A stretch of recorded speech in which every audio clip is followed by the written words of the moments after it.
మన natural star Nani crime thriller hit 3 review అయితే వచ్చేసింది. ఆ రివ్యూ ఎలా ఉంది, పాజిటివ్స్ ఏంటి, నెగిటివ్స్ ఏంటి, వర్త్ వాచింగ్ అవన్నీ చూసుకునే ముందు మన ఫిల్మీ బాల్ ఛానల్ని లైక్ చేయండి, షేర్ చేయండి, సబ్స్క్రైబ్ చేసుకోండి. Hello movie lovers, natural star Nani నటించిన హిట్ ది థర్డ్ కేస్ థియేటర్స్లో ఘనంగా విడుదలైంది. శైలేష్ కొలను దర్శకత్వంలో వచ్చిన ఈ చిత్రం హిట్ ఫ్రాంచైజ్లో 3వ భాగం. నాని సరసన శ్రీనిధి శెట్టి హీరోయిన్గా నటించగా రావు రమేష్, సూర్య శ్రీనివాస్, బ్రహ్మాజీ నటించారు. ఈ క్రైమ్ థ్రిల్లర్ అభిమానుల అంచనాల్ని అందుకుందా? రివ్యూలు చూద్దాం. కథకొస్తే విశాఖపట్నం హిట్ ఎస్పీ అర్జున్ సర్కార్గా నాని కనిపిస్తాడు. జమ్మూ కాశ్మీర్లో జరిగే కిరాతక హత్యల కేసులను ఛేదించేందుకు అతడు పంపబడతాడు. 9 నెలల బాలిక అపహరణలో మొదలైన ఈ కథ అర్జున్ నిర్దాక్షిణ్యమైన పోరాటంతో ముందుకు సాగుతుంది. సీరియల్ కిల్లర్లను ఎదుర్కొనే క్రమంలో అతడి మానసిక బలం, నైపుణ్యాలు పరీక్షకు గురవుతాయి.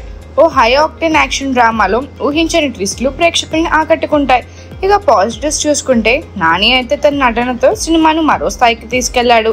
అర్జున్ సర్కార్గా అతడి rugged look, dialogue delivery, action సీక్వెన్స్లు థియేటర్లో కేరింతలు కొట్టిస్తాయి.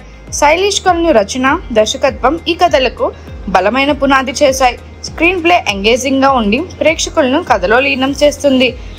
సాంజాన్ వర్గీస్ సినిమాటోగ్రఫీ జమ్మూ కాశ్మీర్ లొకేషన్స్లో అద్భుతంగా చూపించింది.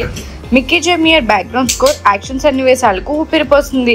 శ్రీనిధి శెట్టి పాత్ర పరిమితమైన ఆమె స్క్రీన్ ప్రెజెన్స్ ఆకట్టుకుంటుంది. ప్రీ క్లైమాక్స్, క్లైమాక్స్ సీన్స్ సినిమాకు హైలైట్గా నిలుస్తాయి.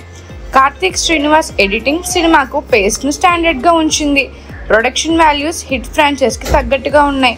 ఏ సర్టిఫికేట్తో విడుదలైన ఈ మూవీ వైలెన్స్ సీన్స్తో యాక్షన్ ప్రియులకు కనువిందు చేసింది. ఫైనల్గా హిట్ 3 నాని అభిమానులకు, యాక్షన్ థ్రిల్లర్ లవర్స్కు ఓ పర్ఫెక్ట్ ఎంటర్టైనర్. నాని యొక్క మాస్ అవతార్, శైలేష్ యొక్క స్టైలిష్ డైరెక్షన్, టెక్నికల్ బ్రిలియన్స్ సినిమాను తప్పక చూడాల్సిన చిత్రంగా మార్చాయి. ఇక మీరు కూడా థియేటర్స్లో ఈ విజువల్ రేట్ను ఎంజాయ్ చేసేయండి. ఈ మూవీకి మా ఫిల్మీ బౌల్ రేటింగ్ వచ్చేసి 3.75/5. ఈ మూవీ మీరు ఆల్రెడీ వాచ్ చేస్తుంటే మీకు ఎలా అనిపించిందో మా కామెంట్ సెక్షన్లో తెలియచేసండి. మరిన్ని మూవీ అప్డేట్స్ కోసం, ఫిల్మ్ రివ్యూస్ కోసం ఫాలో అవుతూ ఉండండి ఫిల్మీ బౌల్.